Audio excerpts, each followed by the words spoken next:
think they burn all the books, and we have books from the first century of the Christianity. You had books from the first century? Of the Christianity.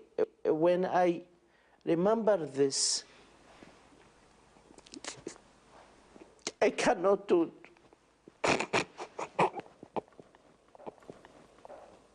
From the beginning, the Christianity, this is the first time we cannot to pray in our churches. Archbishop Nicodemus Sharaf with emotional recounting on 60 Minutes his experience fleeing ISIS, saying he left several ancient Christian texts, really dating back to the first century.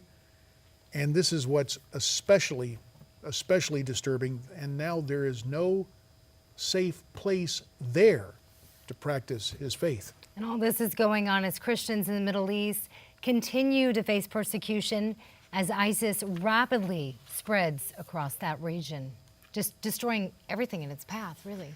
As the spread of ISIS continues to threaten the Christian way of life, one man says Christians remain safe in Israel. For more on the story, let's bring in that man, actually, the good father, Father Eamon Kelly from Notre Dame of Jerusalem. Father Kelly, it's great to have you here on America's Forum. We should also point out our friend Ford O'Connell is at Newsmax, Washington. Hi, Ford. Tell us what the situation is in Jerusalem and what you do there. My main work is smiling. And you're doing it very well right now. Well, this obviously, I say that painfully with the awareness of the shot you just showed of this good confrere that's suffering so much, and there is much suffering in the Middle East. But actually, all the pilgrims that we accompanied to Bethlehem, and that's in the West Bank, to Jericho, that's in the West Bank, and all over Israel, we always have an experience of safety. We have thousands of people there now visiting, and they're safe.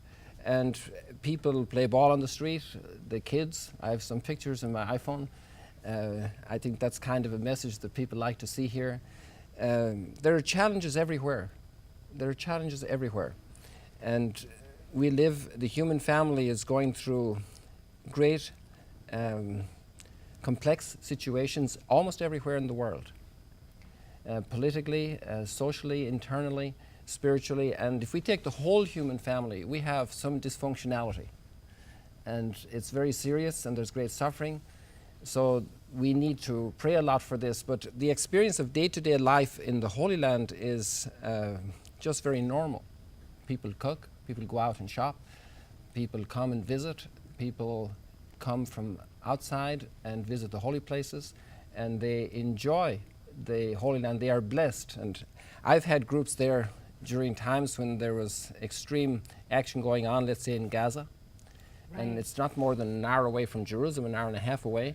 And our people who were visiting would not know anything was happening were it not from phone calls from home because they saw something on CNN or Newsmax. Mm-hmm. So the situation on the ground is very safe for pilgrims to come. And there's so much blessing for people to come. You know, you walk up the Mount of Olives, you put your toes in the Sea of Galilee if you're not willing to go in and swim. And there's a sensation of almost touching where that great mystery blessed us. And you've actually, I'm sorry, you've actually uncovered some great mysteries recently. Maybe that's why you're smiling and encouraging people to come to Israel. That's also a reason. The main reason I'm smiling is that people are blessed. And people are often blessed in their sufferings. And that's also very, very powerful. In Galilee, we discovered in the town of Magadala a synagogue from the 1st century. Wow. Where and we're looking at that archaeological project right now on our screen. Oh, lovely.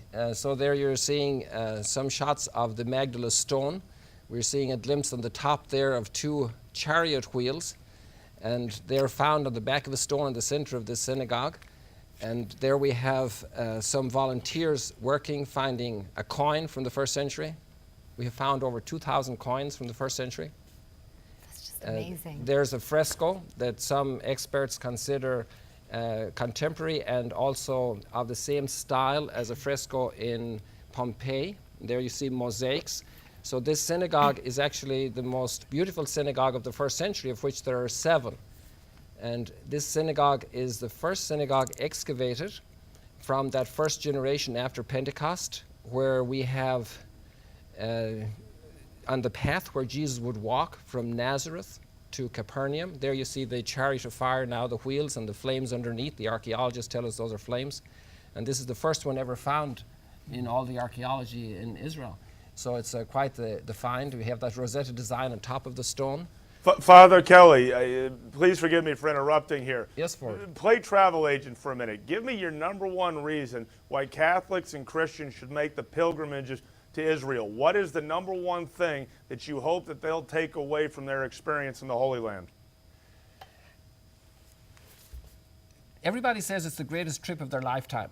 So that's just a title above. What's the one thing to take away? Everybody's different, has different experience, but it's a powerful experience of the reality of the gospel. I would say we are living in a culture of relativism.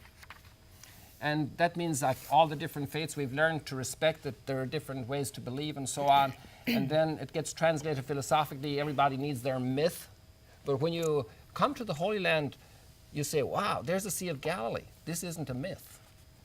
Right. And you walk up the Mount of It's Olives. not just some story. It's for real. Yeah, you can touch it. And not just touch it, then you can touch it. Exactly. You can. I had a blind man there. Just look at my Facebook page. Oh, wow. A couple of weeks, well, 6 or 7 weeks ago, he was from New York, and his wife was blind. And I asked them, well, did you have any trouble with your family coming? And a lot of people say, yes, of course, they didn't want me to go. They thought it was not safe. But their reason was different. How are you going to the Holy Land? You can't see anything. And I got this conversation because the guide was at Notre Dame with the group for lunch. And I said to him, how's it going today? He said, you know, I have a couple here, and they're both blind. And I was on the Via Dolorosa with them, and I said, how is it going?